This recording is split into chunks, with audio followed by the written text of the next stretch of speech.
Sob as bênçãos de Maria de Nazaré, iniciamos mais uma live. Boa noite a todos. Hoje, sexta-feira, estamos incumbida de abordar 3 obras da doutrina espírita: o Fonte Viva, o Evangelho segundo o Espiritismo e uma questão do Livro dos Espíritos. Mas, como sempre fazemos, antes de iniciarmos a atividade, vamos aos recados e depois a nossa prece de abertura. Amanhã, sábado, dia 8, nós teremos a campanha de fraternidade Alta de Souza. Entre 15 e 16h30, quem puder e quiser trazer mantimentos para que possamos organizar as cestas básicas com que auxiliamos as famílias cadastradas na casa. Então, entre 15 e 16h30 amanhã. Não é necessário sair do carro, basta buzinar que 2 companheiros, 2 trabalhadores da casa irão atender. O João e a Vita, normalmente são eles. Agradeço imensamente a todos aqueles que, com seus corações generosos, puderem nos auxiliar. Vamos então, meus amigos, para a prece de abertura. Nesse sentido, e sob as bênçãos da Casa Espírita Maria de Nazaré, vamos unindo os nossos corações para fazermos a prece que Jesus, Divino Pastor de nossas almas, nos ensinou. Pai nosso que estais nos céus, santificado seja o vosso nome. Venha a nós o vosso reino, seja feita a vossa vontade, assim na terra como no céu. O pão nosso de cada dia nos dai hoje. Perdoai as nossas ofensas, assim como nós perdoamos a quem nos tem ofendido. Não nos deixeis cair em tentação, mas livrai-nos de todo o mal, que assim seja, graças a Deus e graças a Jesus. Meus amigos, eu estou tomando xarope, me recuperando de uma tosse, então eu peço desculpas antecipadamente que a minha voz não está no normal, mas eu procurarei levar a live da melhor forma possível. Mas de vez em quando vou ter que beber um pouquinho d'água para auxiliar, para que eu continue conseguindo falar. Hoje, no livro Fonte Viva, nós abordaremos a lição de número 163. Aprendamos com Jesus. Suportando-vos uns aos outros e perdoando-vos uns aos outros, se algum tiver queixa, assim como Cristo vos perdoou, assim fazei vós também. Paulo. É impossível qualquer ação de conjunto sem base na tolerância. Aprendamos com o Cristo. O homem identifica no próprio corpo a lei da cooperação, sem a qual não permaneceria na terra. Se o estômago não suportasse as extravagâncias da boca, se as mãos não obedecessem aos impulsos da mente, se os pés não tolerassem o peso da máquina orgânica, a harmonia física resultaria de todo impraticável. A queixa desfigura a dignidade do trabalho, retardando-lhe a execução. Indispensável cultivar a renúncia aos pequenos desejos que nos são peculiares, a fim de conquistarmos a capacidade de sacrifício, que nos estruturará a sublimação em mais altos níveis. Para que o trabalho nos eleve, precisamos elevá-lo. Para que a tarefa nos ajude, é imprescindível nos disponhamos a ajudá-lo.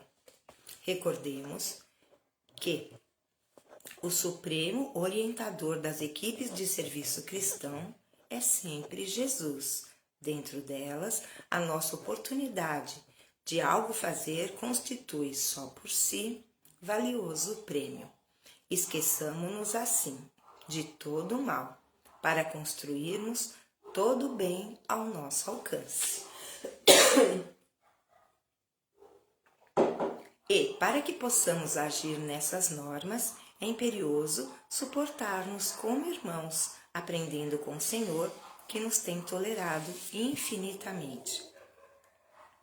Jesus, o nosso Mestre, nos exorta a nos suportarmos, a nos perdoarmos. Veja bem o verbo que foi aplicado, suportar.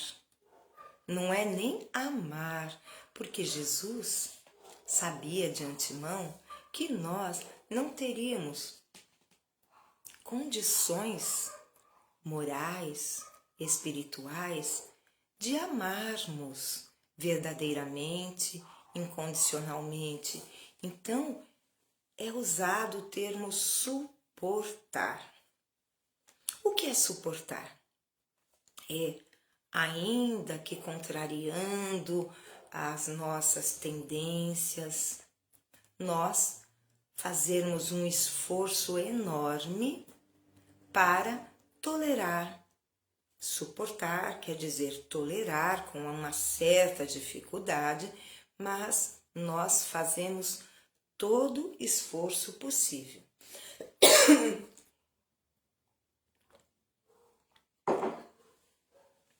Além de nos suportarmos, é importante que nos perdoemos, mas aquele perdão verdadeiramente cristão, porque de nada vale perdoarmos somente pelos lábios. Mas, quando os lábios não têm nada a ver com o coração, esse perdão é um engodo. Não tem nada de verdadeiro. Então,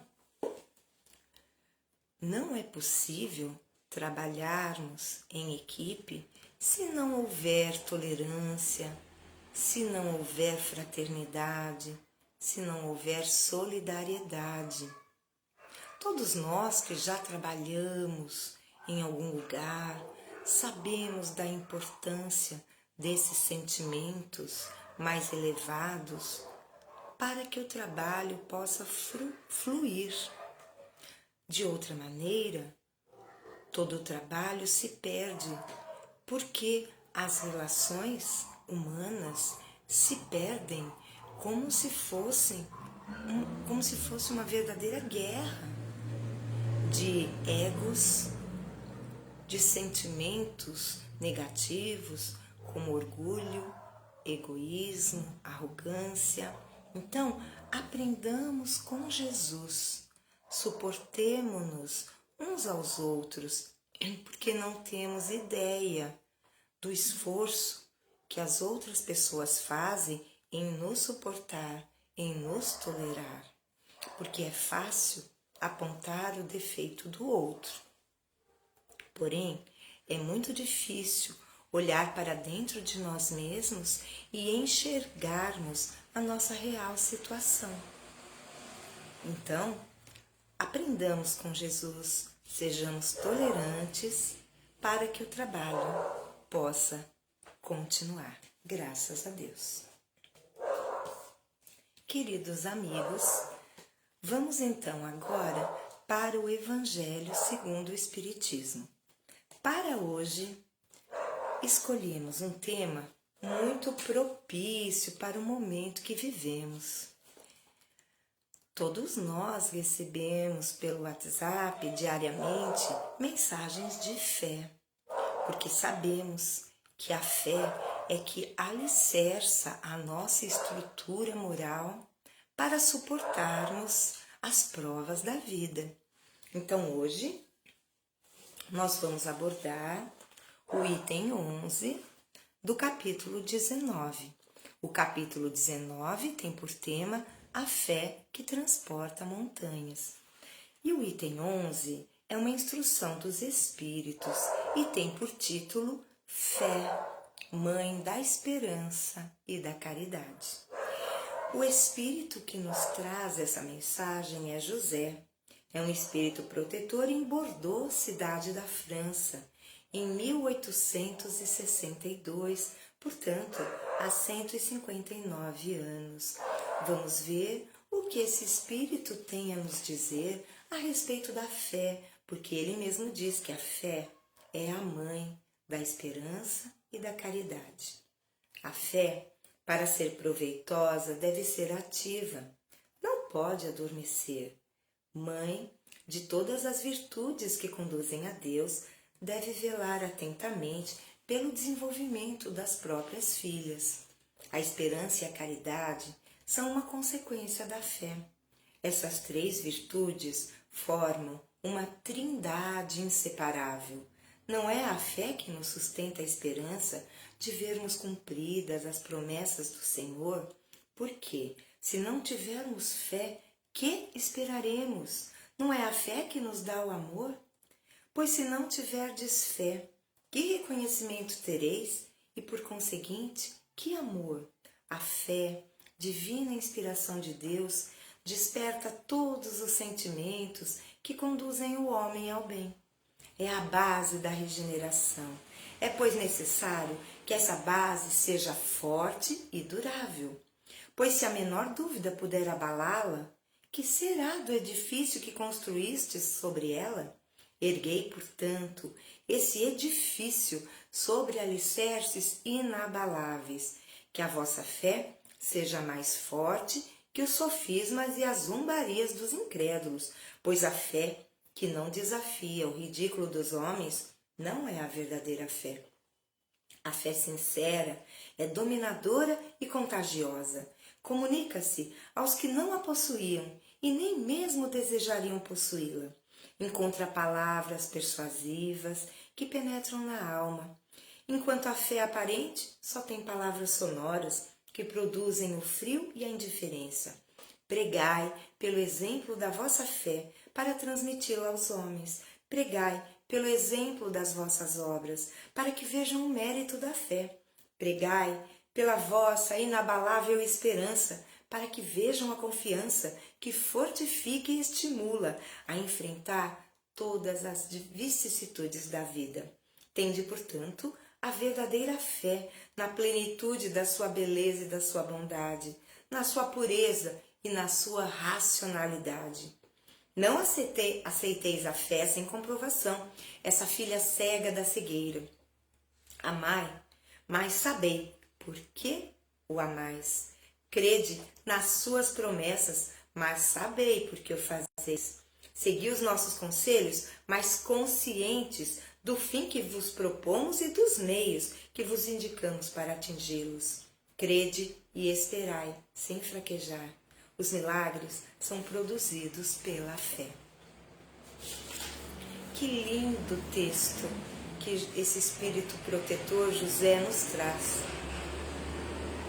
Há quase 160 anos, e ele está mais vivo do que nunca, porque se o tempo passa rápido, a humanidade moralmente avança devagar.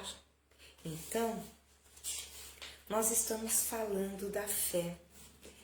E na última linha, José afirma que os milagres são produzidos pela fé. Jesus, quando fazia as curas para aqueles que o procuravam desesperados, não sabiam mais a quem recorrer, ele dizia: a tua fé te salvou. Então, por mais poder, por mais magnetismo, por mais amor que Jesus pudesse ter, ele sempre afirmava: a tua fé que o salvou. Porque há dois quesitos que nos fazem receber as bênçãos do Senhor. O primeiro é a fé. acreditar piamente que tudo que nos acontece é para o nosso bem, que Deus está no comando de tudo. Nada, embora pareça, é um caos. Tudo está certo em seus devidos lugares.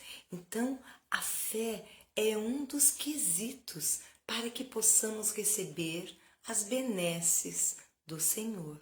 Qual é o outro quesito? O merecimento. Fé e merecimento, portanto, são questões, são sentimentos que nós precisamos nos esforçar em ter. Mas não uma fé puramente religiosa, não. Uma fé baseada na lógica. Ora, se nós nos denominamos espíritas, sabemos que não cai uma folha da árvore sem que Deus permita. Como é que nós podemos imaginar que o planeta Terra está à deriva?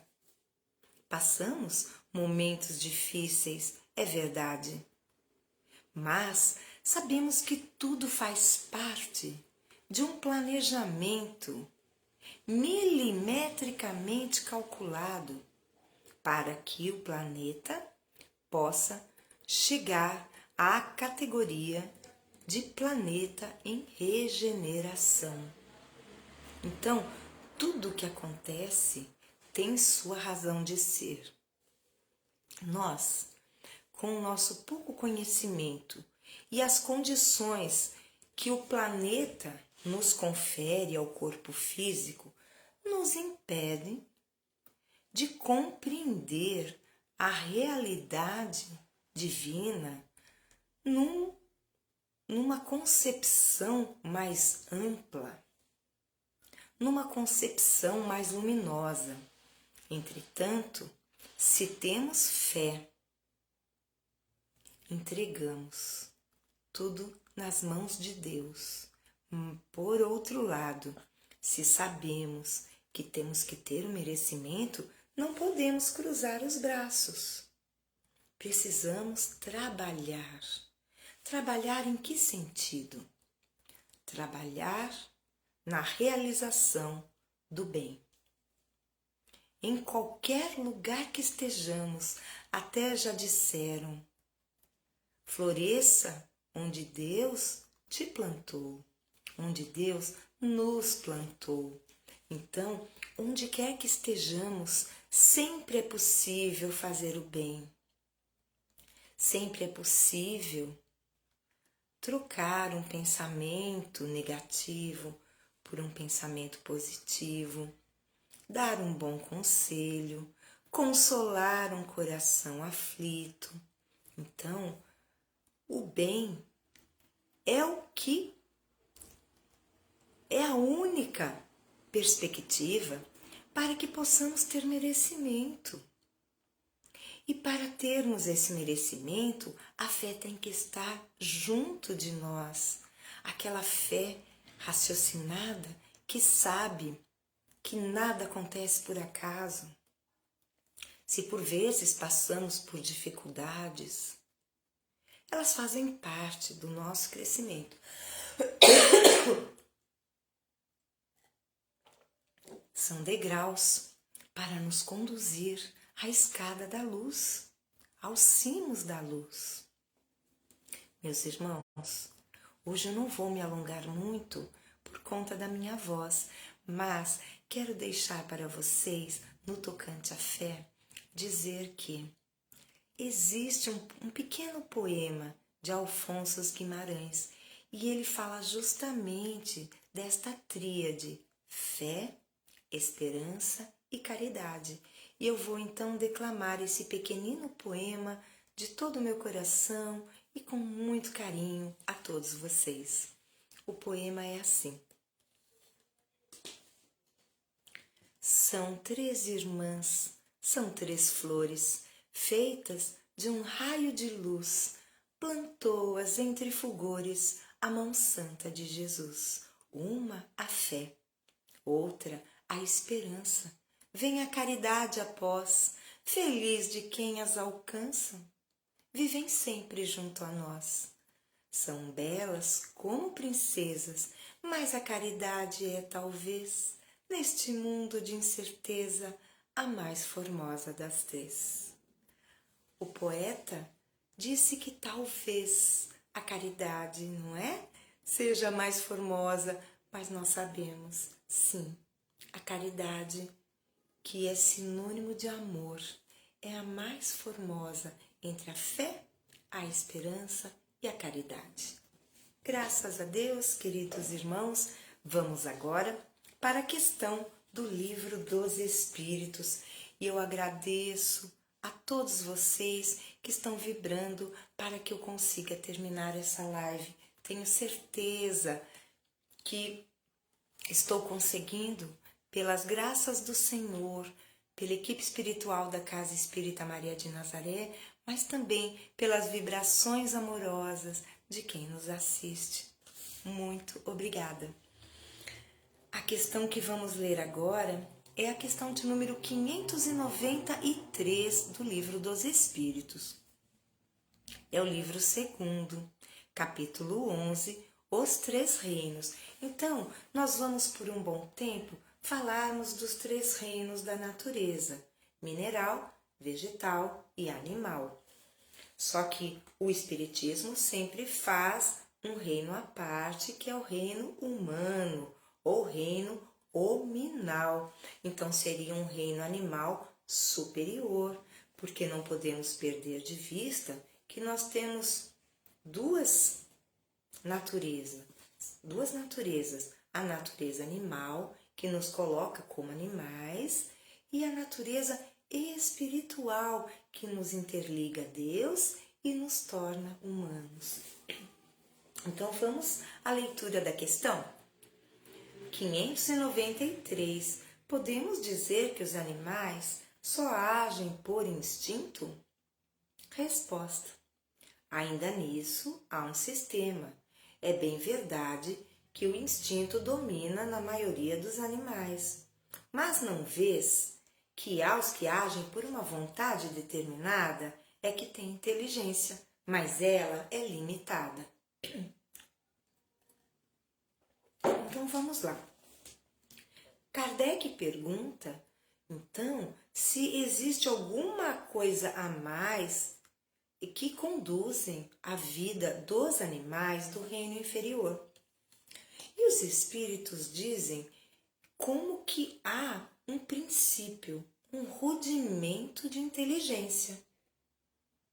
Então, não podemos esquecer que na natureza nada dá saltos, há sempre processos intermediários, transitórios. Então, o princípio inteligente, quando está estagiando no reino animal inferior, para que ele possa atingir o reino humano, ele vai levar muito tempo, um tempo que não podemos precisar, não temos acesso a essa informação. Mas há uma transição do reino animal para o reino humano. Então, como eu disse, a natureza não dá salto, há rudimentos de inteligência. Então, por exemplo, um animalzinho não pode ser treinado? Tem uns animaizinhos até no circo que fazem coisas, não é? Mas, por que eles fazem isso? Porque normalmente é um processo em que eles ganham alguma coisa. Eles fazem isso, eles são determinados a fazer isso ou aquilo e ganham um prêmiozinho, um mimo. Então, eles associam, não é? Que eles vão ganhar alguma coisa. Então, eles vão se deixando treinar. Porém, se eu pegar esse animalzinho que foi treinado e ele sair da convivência humana, o que vai acontecer com ele? Provavelmente, ele vai voltar aos limites estreitos de sua natureza. Então, o que acontece com os animais? Eles podem aprender algumas coisas? Sim, mas é como eu disse, se eles forem abandonados a si mesmos, eles voltam aos limites anteriores. Isso quer dizer que só quando o princípio inteligente chega ao reino humano é que ele tem a capacidade de criar, ele tem a capacidade de raciocinar e ter a noção de Deus, de um ser supremo. Então, é somente no reino humano, embora, e vamos pensar assim também, que um cachorrinho no tempo de Cristo, o que é que ele fazia? Latir. O que é que faz um cachorro hoje, 2000 anos depois? Faz algo diferente de o cachorrinho fazia naquela época? Não. São as mesmas coisas. Ah, mas os animais não evoluem? Sim, os animais evoluem junto com o planeta. É verdade. Porém, a inteligência, chegar a um outro reino, demanda um tempo enorme. É como nós, que somos seres humanos, quando atingiremos o reino angelical? Não temos essa resposta. Vai depender seguramente dos esforços que fizermos em praticar o bem, em pensarmos, falarmos, sentirmos e realizarmos o bem. Então, ninguém tem essa resposta, como eu disse anteriormente. Então, meus amigos, os animaizinhos têm sim rudimentos de inteligência, mas não tem como comparar a inteligência de um animal que é baseado no seu instinto, na necessidade de conservação, com a inteligência de um ser humano. Meus amigos queridos, vamos ficando por aqui. O relógio já nos convida a encerrarmos e eu vou convidar a todos vocês para juntos fazermos a prece endereçada à nossa querida Maria, Mãe de Jesus, que dá nome à nossa casa. Só lembrando que a Casa Espírita Maria de Nazaré permanece aberta às sextas-feiras, às 19 horas, com o estudo do Evangelho, e no domingo com palestra, às 9 horas. Meus amigos, vamos então unirmos os nossos corações, os nossos pensamentos e sentimentos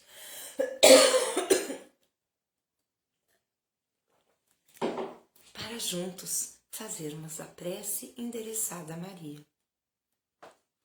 Ave Maria, cheia de graça, o Senhor é convosco. Bendita sois vós entre as mulheres, bendito é o fruto do vosso ventre, Jesus. Santa Maria, Mãe de Jesus, rogai por nós, os seus filhos, agora e na hora do nosso desenlace. Que assim seja e assim será para todo sempre. Fiquem todos com Deus, um excelente final de sexta-feira, um ótimo final de semana a todos, um abraço fraterno e apertado e na próxima segunda-feira, se Deus quiser, estaremos juntos. Mas lembrando que todos os dias temos live. Amanhã será o Ezequiel, domingo Arielle, terça e quarta é o Sérgio, quinta Ezequiel e assim sucessivamente. Todos os dias, na hora da Ave Maria, temos um encontro marcado com o Espiritismo, essa doutrina que conforta, consola, esclarece e nos faz ter esta fé que sustenta a nossa existência e nos faz suportar as provas e as expiações que todos devemos enfrentar num planeta de provas e expiações. Fiquem com Deus e até a próxima.